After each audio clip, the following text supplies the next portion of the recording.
الحمد للہ وحدہ والصلاۃ والسلام علی من لا نبی بعدہ اما بعد فاعوذ باللہ من الشیطان الرجیم بسم اللہ الرحمن الرحیم وقال الذین لا يعلمون لولا يكلمنا اللہ او تأتینا آیہ كذلك قال الذین من قبلهم مثل قولهم تشابہت قلوبہم قد بینا الآیات لقوم یوقنون۔ اور وہ لوگ جو کچھ جانتے ہی نہیں انہوں نے کہہ دیا اللہ ہم سے کلام کیوں نہیں کرتا یا ہمیں کوئی آیت کیوں نہیں دے دیتا۔ ان سے پہلے بھی ان کی باتوں سے ملتی جلتی باتیں لوگ کرتے رہے، ان کے دل ملے ہوئے ہیں، ہم نے تو خوب روشن آیتیں بیان کر دی ہیں ایسی قوم کے لیے جو یقین رکھتی ہے۔ سامعین، آج ہماری سورہ بقرہ کی آیہ مبارکہ نمبر 118 118 تک کی تلاوت و ترجمہ کا شرف نصیب ہوا۔ اس آیہ مبارکہ کا شأن نزول یہ ہے کہ ایک مشرک اور کافر رفیع ابن خزیمہ وہ بارگاہ رسالت مآب صلی اللہ علیہ وآلہ وسلم میں حاضر ہوا اور آ کے یہ کہا کہ آپ یہ کہتے ہیں کہ یہ اللہ کا کلام ہے اور میں تمہیں جو قرآن کی آیتیں پڑھ کے سناتا ہوں یہ رب تعالیٰ مجھ پہ نازل کرتا ہے بواسطہ جبریل علیہ السلام۔ تو اگر آپ اس طرح کریں کہ اللہ تعالیٰ سے کہیں کہ اگر آپ اللہ کے سچے نبی ہیں تو آپ اپنی گواہی خود مت دیجئے، آپ اللہ سے کہیں کہ وہ براہ راست ہمیں بتائے، جبریل ہمارے پاس آئے یا وہ براہ راست ہم سے بات کرے اور ہم سے کلام کرے، اور اللہ آپ کا جو ہے وہ ہمیں بتائے کہ آپ اللہ کے نبی اور رسول ہیں تو ہم آپ پر ایمان لے آئیں گے۔ اس پر یہ آیہ مبارکہ نازل ہوئی اور رب ذوالجلال نے ارشاد فرمایا وقال الذین لا يعلمون، اور جاہل لوگ بولے، جو بے علم ہیں، جاہل ہیں، جو کچھ نہیں جانتے وہ بولے۔ اب یہاں لا یعلمون جو علم نہیں رکھتے، اس سے مراد مفسرین نے لکھا کہ مشرکین ہیں، اور ضمناً اس سے وہ اہل کتاب بھی موجود ہیں جو آقا کریم علیہ السلام کی نبوت کے انکاری تھے، جانتے ہوئے کہ آپ برحق نبی اور رسول ہیں، لیکن اس علم کی بنیاد پر جان بوجھ کر بے عمل ہو گئے، تو اس بنیاد پر فرمایا گیا کہ یہ بھی جاہل ہیں۔ اور ظاہر ہے جب علم پر عمل نہ کیا جائے تو یہ ایک بہت بڑی جہالت ہے۔ بلکہ یہاں تک بعض مفسرین نے تو یہ بات بھی لکھی کہ جو شخص جانتے ہوئے عمل نہیں کرتا اور جان بوجھ کر وہ بے عملی کا مظاہرہ کرتا ہے تو اس سے جہالت بہتر ہے۔ یہ بعض مفسرین نے یہ جملہ بھی لکھا ہے۔ تو اب یہاں پر اہل کتاب، ظاہر ہے کتاب تو ان کے پاس تھی، کتاب پڑھے ہوئے بھی تھے، کتاب کو جانتے بھی تھے، لیکن جاننے کے باوجود اس کتاب پر عمل نہیں کرتے تھے، تو اس لیے قرآن نے انہیں کیا ٹائٹل دیا وقال الذین لا یعلمون، وہ لوگ جو جاہل ہیں، چاہے وہ مشرکین ہیں، چاہے وہ منافقین ہیں، اور چاہے وہ اہل کتاب جاننے والے بھی ہیں، چونکہ وہ بے عمل ہیں اس لیے وہ بھی جاہل ہیں۔ انہوں نے کیا کہا لولا یکلمنا اللہ، اللہ ہم سے براہ راست بات چیت اور کلام کیوں نہیں کرتا۔ اب یہ انہوں نے اعتراض کر دیا۔ او تأتینا آیہ، یا وہ ہمیں کوئی براہ راست آیت کیوں نہیں بھیج دیتا۔ اب یہ تین واسطے درمیان میں اللہ بھیجتا ہے جبریل کو، جبریل آتے ہیں آپ کے پاس، آپ بتاتے ہیں ہمیں، تو یہ اتنے جو واسطے ہیں یہ ہمیں قابل قبول نہیں ہیں، براہ راست ہمارے ساتھ بات کی جائے۔ اب اللہ تعالیٰ نے کیا جواب دیا؟ فرمایا کذالک، اے محبوب صلی اللہ علیہ وسلم آپ ان کی باتیں سن کے پریشان مت ہوئیے، آپ رنجیدہ مت ہوئیے۔ کذالک قال الذین من قبلہم مثل قولہم، ان سے جو پہلے لوگ تھے نا، جو ان سے پہلی امتیں تھیں، ان کا حال بھی یہی تھا، وہ بھی اپنے نبی سے، اپنے رسول سے یہی ڈیمانڈ کرتے تھے۔ اور پھر اللہ تعالیٰ نے بتایا کہ محبوب صلی اللہ علیہ وآلہ وسلم، یہ قرآن پاک میں موجود ہے، کہ آپ نے یہ نہیں دیکھا، کہ آپ نہیں جانتے کہ یہودیوں نے موسیٰ علیہ السلام سے کہا کدھر ہے آپ کا اللہ، ہمیں دکھائیے۔ یہ انہوں نے جملہ بولا تھا باقاعدہ یہودیوں نے موسیٰ علیہ السلام سے کہ جس آپ اللہ کی بات کرتے ہیں وہ ہمیں دکھائیں، وہ اللہ کدھر ہے، ہم اس اللہ کو اپنی آنکھوں سے دیکھنا چاہتے ہیں۔ فرمایا یہ بات یہودیوں نے حضرت موسیٰ علیہ السلام سے بھی کی تھی، اور اسی طرح کی بات حضرت عیسیٰ علیہ السلام سے عیسائیوں نے کی تھی کہ آپ کہتے ہیں کہ وہ اللہ بھی ہے، وہ وحدہ لا شریک بھی ہے، وہ موجود بھی ہے، اور آپ کہتے ہیں میں اللہ کا بیٹا نہیں ہوں، میں تو ابن اللہ ہوں، اللہ کا نبی ہوں، اللہ کا رسول ہوں، اور اللہ نے مجھے بھیجا ہے۔ تو آپ بتائیں نا، ہمیں دکھائیں نا وہ کون اللہ ہے جس نے آپ کو بغیر باپ کے پیدا کر دیا، یہ کیسے ہو سکتا؟ نعوذ باللہ۔ یہ انہوں نے بات کی۔ فرمایا یہ باتیں یہودیوں نے عزیر علیہ السلام سے بھی یہی بات ہے، آپ کہتے ہیں مردوں کو زندہ کرتا ہے، یہ کیسے کرتا ہے، اب ہمیں دکھائیں۔ تو اللہ تعالیٰ نے عزیر علیہ السلام کو 100 سال تک کی نیند کیا، موت سلا دی، اور پھر اس کے بعد زندہ کی، آپ کی سواری کو زندہ کیا، آپ کے وہ جو 7 پھل وغیرہ تھے انہیں اللہ تعالیٰ نے باسی نہیں ہونے دیا، دوبارہ پھر اسی طرح تازہ ہو گئے۔ فرمایا اگر جو 100 سال کے بعد ہڈیوں پہ گوشت چڑھا کے سواری زندہ کر سکتا ہے، کیا وہ وہاں زندہ نہیں دوبارہ کر سکتا؟ فرمایا محبوب یہ ساری باتیں، یہ سارے جملے پہلے بھی ہمارے نبیوں سے کیے گئے، اور یہ آج یہ کوئی نئی ان کی بات نہیں ہے، یہ ان کی پرانی بات ہے، اور اس طرح کی باتیں اس سے پہلے لوگ کرتے آئے ہیں۔ تشابہت قلوبہم، صرف ان کی باتیں نہیں ملتی، ان کے دل بھی ملتے ہیں، ان مشرکین کے دل، ان منافقین کے دل، ان بے عمل اہل کتاب کے دل، اور پہلے والے لوگ، ان کے دل بھی ایک جیسے ہیں، باتیں بھی ایک جیسی ہیں، ان کے دل بھی ایک جیسے ہیں، کہ ان کے دل سیاہ ہیں، ان کے دل سیاہ ہیں، ان کے دل بے عمل ہیں، ان کے دل میں آپ کی محبت نہیں ہے، ان کے دلوں میں اصل میں اللہ کا انکار اور بتوں کی محبت کوٹ کوٹ کر بھری ہے۔ اصل میں یہ مشرک جو لوگ ہیں آپ سے نعوذ باللہ، آپ کے سچے پیغام سے اور آپ کے اوپر نازل ہونے والے سچے کلام سے متنفر ہیں، اور انہیں یہ قابل قبول نہیں ہے، کیونکہ ظاہر ہے اس کلام نے آ کر سب سے پہلے عربوں کا جو ترہ امتیاز تھا، سب سے پہلے اللہ تعالیٰ کے کلام نے ان کے اس عمل کو توڑا اور ریزہ ریزہ کیا۔ وہ کیا تھا؟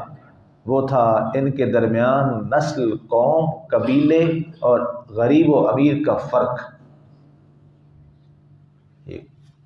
قبائل کی سرداریاں ہوتی تھی،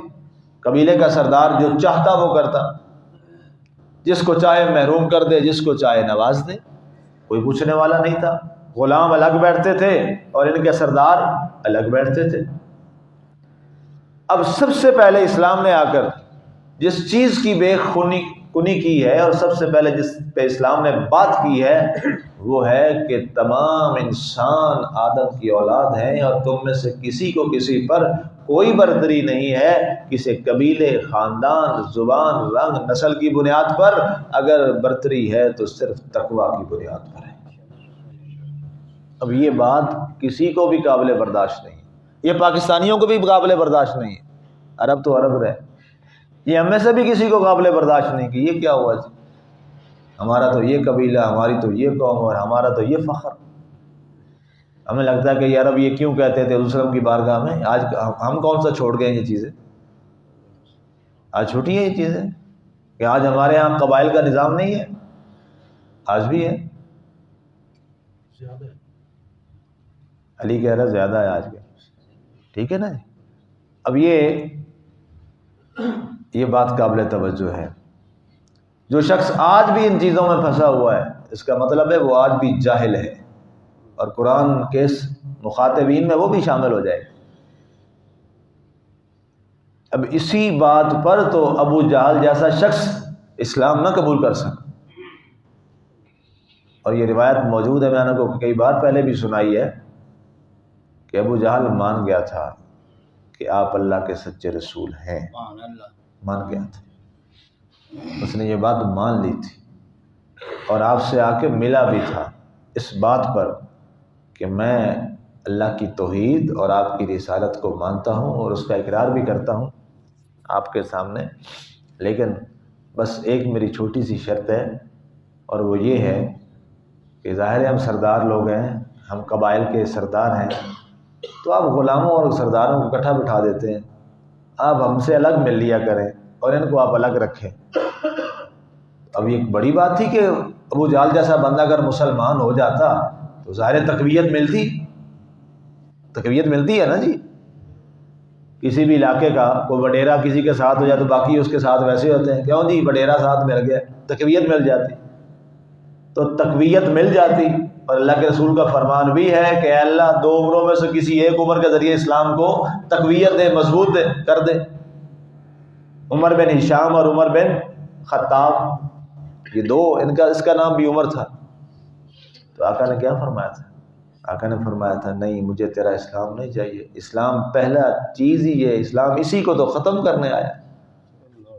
یہ چھوٹے اور بڑے کا یہ والا فرق، قبیلے کا، غریب اور امیر کا،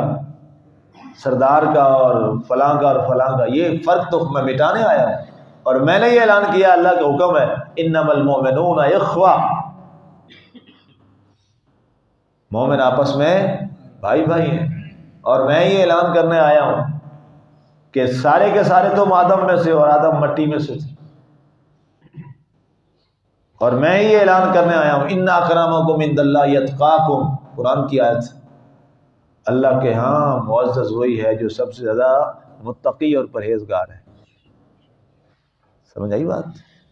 اب فرمایا کہ اے محبوب ان کے دل بھی ملتے ہیں ان پچھلوں کے ساتھ، وہ والی بیماری آج ان میں بھی موجود ہے۔ تشابہت قلوبہم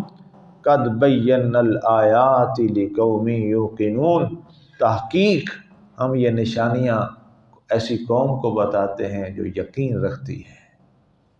جو یقین رکھتے ہیں، یہ نشانیاں ہیں ان کے لیے کہ یہ معاملات ہوئے۔ تو اس لیے سامعین، یہ قرآن کے ایک ایک لفظ میں، ایک ایک حرف میں ہمارے لیے مینارہ نور اور چشمہ ہدایت ہے۔ ہم محض اہل عرب اور مشرکین مکہ اور منافقین مدینہ کی وہ باتیں کر کے پھر اگر وہی باتیں آج کے ہم مسلمانوں میں بھی آ جائیں تو پھر فرق کیا رہا؟ اسلام کی روح تو پھر ہمارے دلوں میں نہ اتری،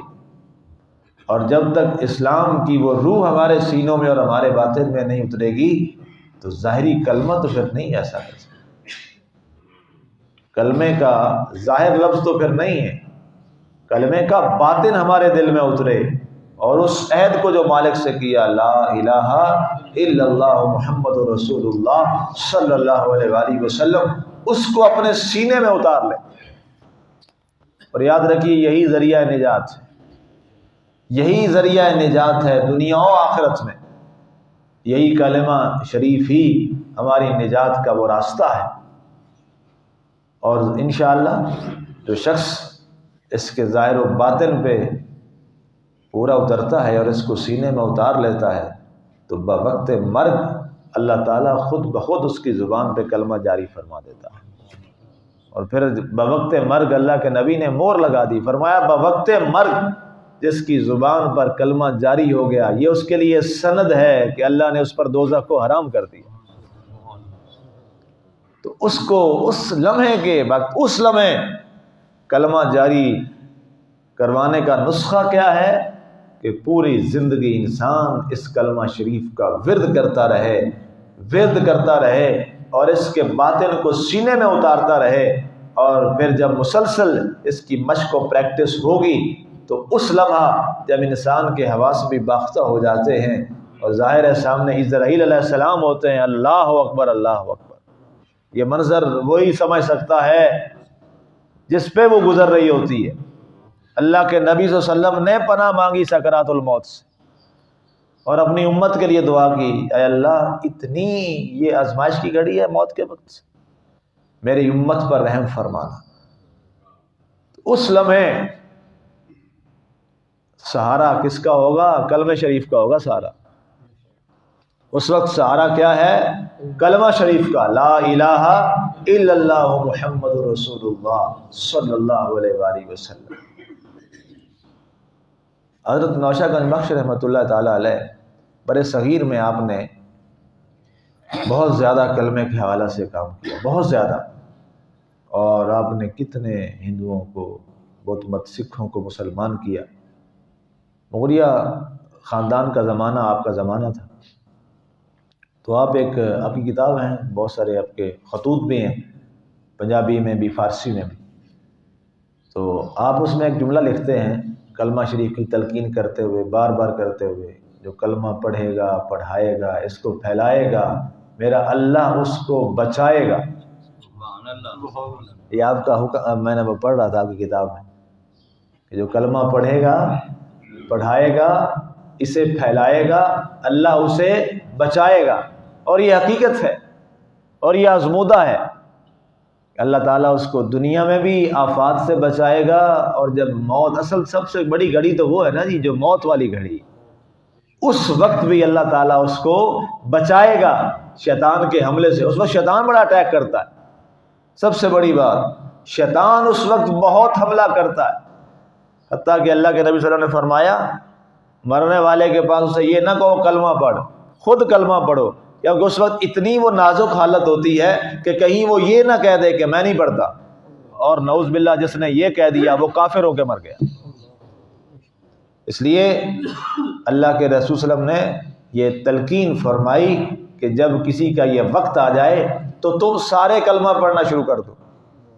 سارے اونچی آواز میں کلمہ پڑھنا شروع کر دو، تاکہ اللہ تعالیٰ اس کے ذریعے اس کی زبان پر بھی کلمہ جاری فرما دے۔ ہمارے رسول صلی اللہ علیہ وسلم نے بھی ہمیں یہی طریقہ اور نسخہ بتایا ہے۔ تو کیا پتہ چلا، کلمہ شریف ہماری اس کامیابی اور کامرانی کا راستہ ہے، اور انشاءاللہ ہم سارے مل کر یہ کام کریں گے، کلمہ پڑھیں گے، پڑھائیں گے، پھیلائیں گے، انشاءاللہ اس کے ذریعے ہم اپنے آپ کو بچائیں گے شیطان کے حملوں سے۔ اللہ تعالی ہم سب کو عمل کی توفیق عطا فرمائے، آمین۔ وما علینا الا البلاغ المبین۔